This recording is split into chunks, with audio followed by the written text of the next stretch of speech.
Samedi 14 septembre 2024, bonjour à tous et merci de toujours vous informer sur RTI2. Au sommaire de l'actualité dans la commune de Cocody, une aire de jeu est en construction de façon illégale dans la cité du Bonheur.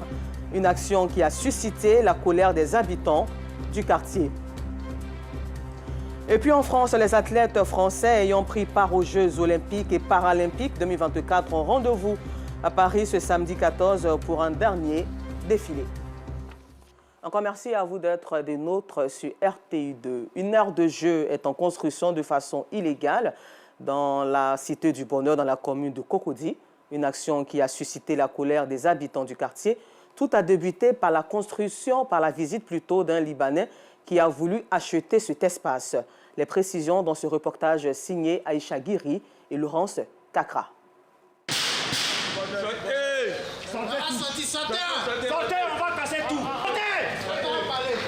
Cité du Bonheur de la Riviera Palmeraie dans la commune de Cocody. Un litige foncier oppose les habitants et un acquéreur chinois qui a déjà entamé les travaux de construction d'un espace de la dite cité. Selon Seydou, co-président de la cité, cet espace est un aire de jeu pour les enfants qui y habitent. Il signifie que tout a commencé par la visite d'un Libanais qui a manifesté le désir d'acheter le terrain. Ne l'ayant pas obtenu, aujourd'hui l'espace est en construction par un Chinois. Depuis lors, les résidents de la cité se plaignent et décident de démolir ce qui est sorti de terre.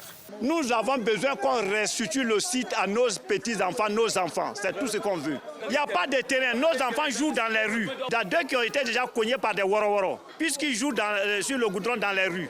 Donc on ne peut pas accepter que nos petits-enfants jouent dans les rues, tandis qu'on a un espace qui est en train d'être exploité par un Chinois qui n'a même aucun papier normal pour construire. Donc on a saisi toutes les autorités du ministère de la Construction. Donc on attend aujourd'hui que l'État réagisse, nos enfants rentrent en possession de leur aire de jeu. L'opérateur, on a tout fait, c'est lui qui est le Chinois. Quand on vient, le gardien est là, qui nous dit qu'il n'est pas là, tandis que le bâti est en train d'avancer. Cette situation inquiète Rosine, résidente qui estime que l'occupation de cet espace de jeu expose les enfants au danger, obligés de jouer dehors. Celui qui est en train de bâtir n'a aucun document officiel de l'État de Côte d'Ivoire. Il occupe un espace qui porte préjudice à toute la cité. Ce qui fait que nous avons fait une pétition pour dire que nous ne sommes pas d'accord qu'ils bâtissent ici. Des enfants subissent des accidents du fait qu'on n'ait plus d'espace de jeu et qu'on n'arrive plus à organiser nos activités sociales. À défaut de contacter l'acquéreur chinois en personne, son représentant saisi le terrain décline toute responsabilité. Il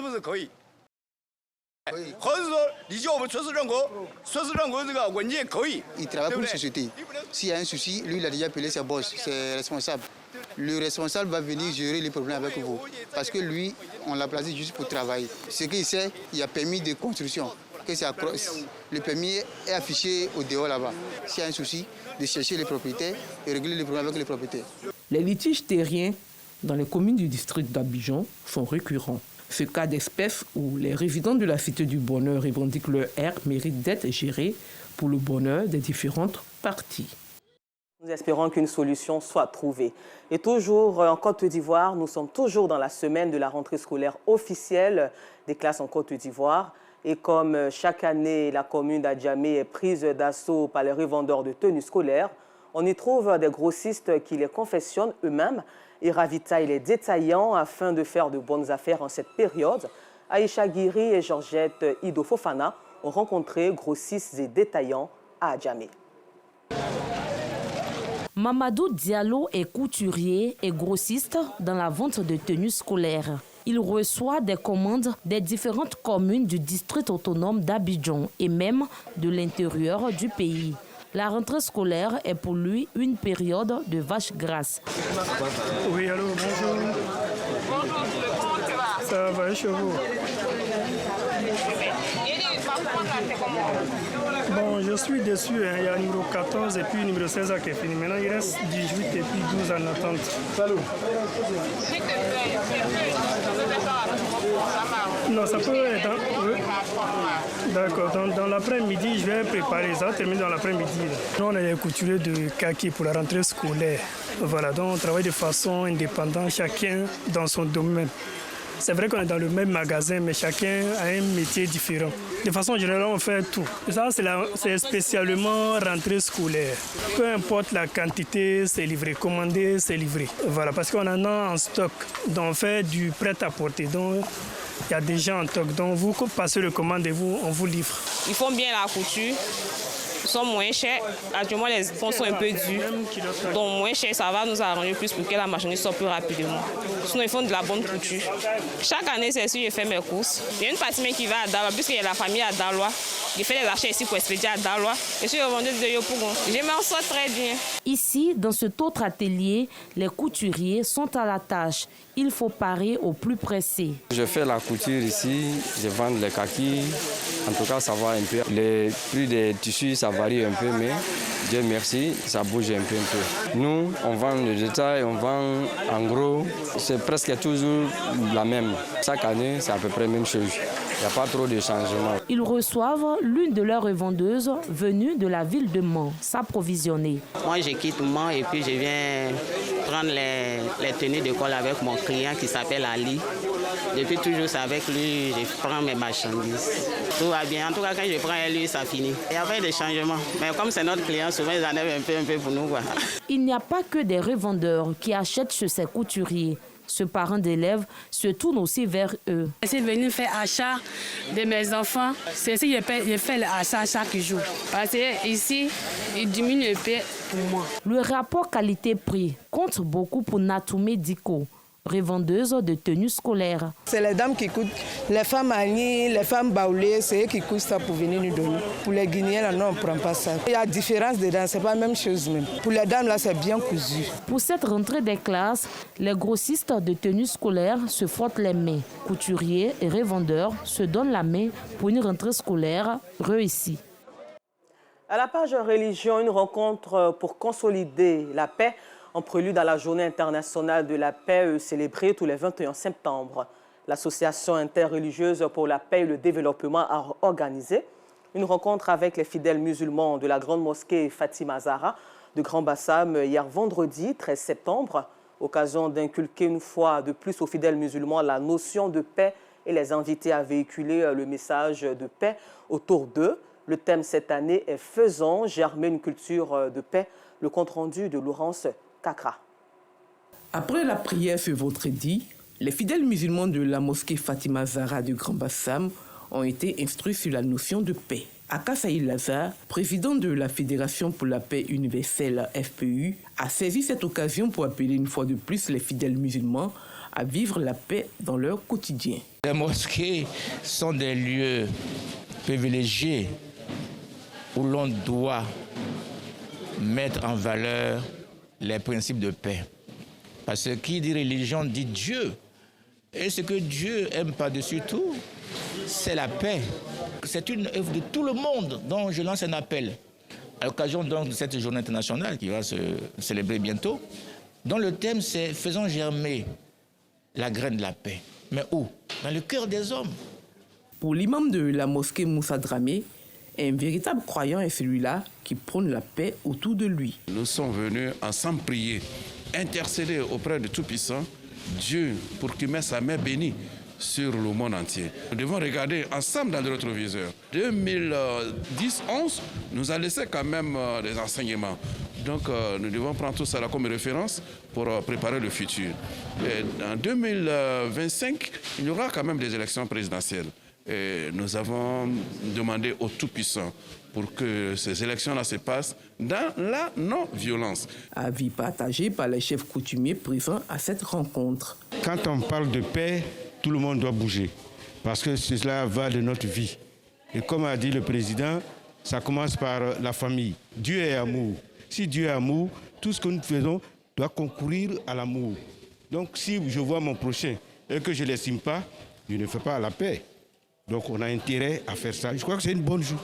Cette cérémonie dédiée à la paix a été placée sous le patronage du ministre de la Communication Amadou Koulibaly.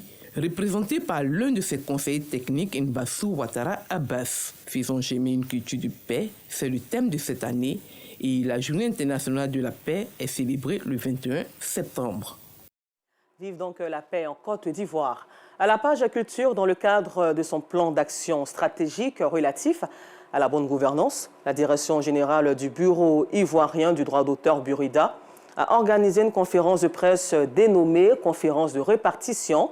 Objectif, informer tous les ayants droit et l'opinion nationale de montants mis en répartition des catégories de droits concernés et bien d'autres informations utiles liées à cette répartition. Le compte-rendu de Bienvenue Kwao au Burida. Informer tous les ayants droit et l'opinion nationale sur les montants répartis entre les artistes, les catégories de droits concernés et bien d'autres informations utiles liées à cette répartition. C'est l'objectif visé par la Direction générale du Bureau ivoirien du droit d'auteur, Burida, au cours d'une conférence de presse dénommée « Conférence de répartition ».